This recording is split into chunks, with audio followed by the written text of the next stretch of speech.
My names are Peniel Rendeire. I offer strategic governance leadership at Network for Active Citizens at the board level. And I'm someone who is passionate about empowering young people to maximize their potentials, especially in Africa. So we're looking at how do the vulnerable communities be empowered to be able to tap into the potentials they have. I'm someone who is passionate about empowering young people, empowering vulnerable communities, getting the best out of them through education, through youth livelihood, through women empowerment, and all the different programs. Raised up in the ghetto community, but also having a chance to pick scrap in developed communities, people like collecting valued items, which in some valuable communities, some rich communities were seeing as rubbish. It kept exposing me to people who have had it all. And along the way, I realized that actually even me, I can still make it there. I can still live the life that these people are living, but not me alone. But maybe we can, as a community, we can collectively work together. And that's how I came up with the idea of a network for active citizens. Why active citizens? Because the only way we can create the change we want to see in our community is by being active. And we are the citizens. So the fact that you are being a non-partisan, the fact that you are being an active person in development program, in community empowerment, in self-development, then that is how I felt like maybe there is need for us to empower young people, the vulnerable communities, not to self-isolate themselves, not to feel that, okay, they've lost it all in life. They have a lot of potential as active citizens if they choose to maximize that areas of interventions. So we decided to say, let us create a network of these active young people. Let us give them the knowledge, let us give them the skills, and let us test. And along the way, we realize that actually it is causing the change. And right now, we are in over 5 districts. Yumbe, we have Kampala, we have Kumi, we have Gulu, we have Arua, we have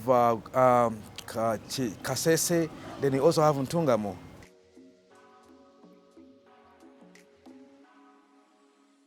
Our next vision is in different steps. Number one, we want to look at setting up systems for community empowerment. We realize that actually most of the times it's a mindset change, but also limited community resources. And it's not that we need to export resources from different parts of the world, but how do we identify the already existing resources and create the change, create the awareness for people to see how they can tap in them. So how can we create that spark that we want to see in communities so they're able to create a change in what they see in themselves. So number one, creating community empowerment through creating awareness on urban farming, for example, in an urban setup. How do you use the recycled products? How do you use those dumped polythene bags? How do you, for example, like what you're seeing here, how do you make sure that communities are able to understand that actually this can be a garden? I may not have acres of land, but this can be a garden. So climate change and climate smart actions that are able to make them thrive in terms of their livelihood, but also environmental friendly.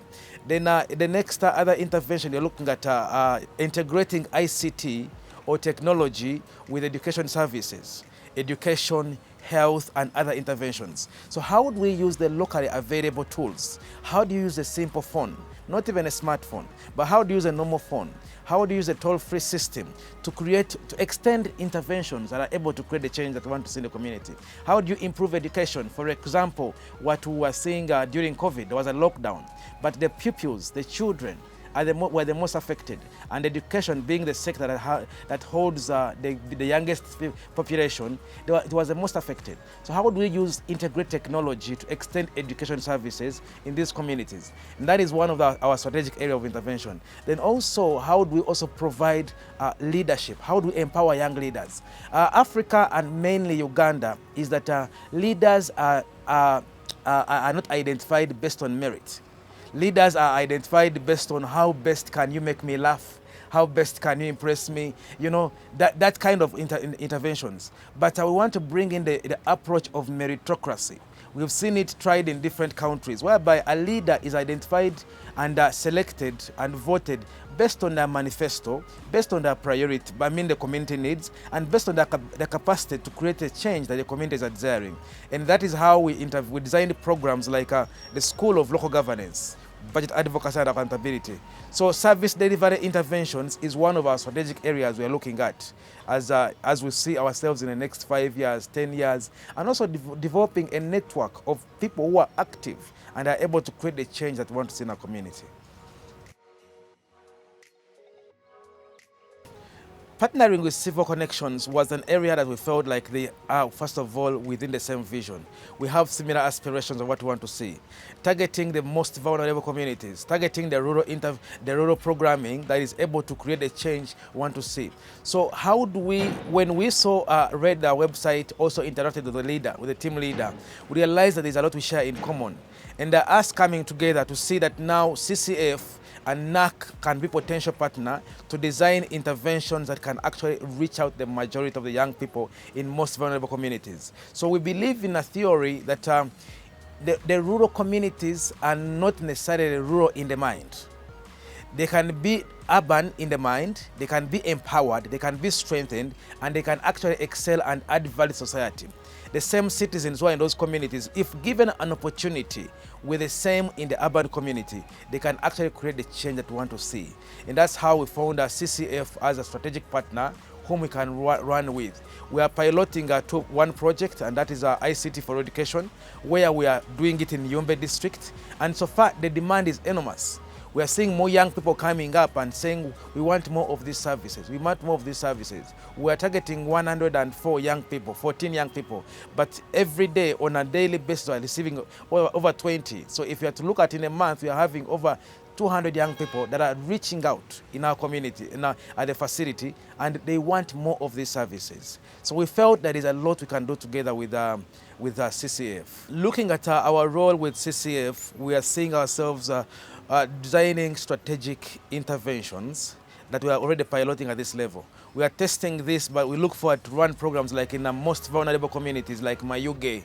We are looking at going in Yumbe. We are looking at going in other regions of West Nile, North, East Karamoja, Kotido and Abim and all those other districts. So looking at our interventions with our CCF, we look at expanding the existing program, which are piloting, to run throughout the country, but also most importantly and sustainably to partner with the Ministry of Health, Ministry of Education, because they're the ones who are in charge of some of these thematic programs. So when we have an intervention that has been tried in these districts, then we say that this model actually works. And that's how we want to see our partnership with CCF. We want to run a country program that we are able to be known for using rural-led or rural-friendly technology to extend better service delivery and improve the well-being of the young people in the rural communities, especially the vulnerable ones.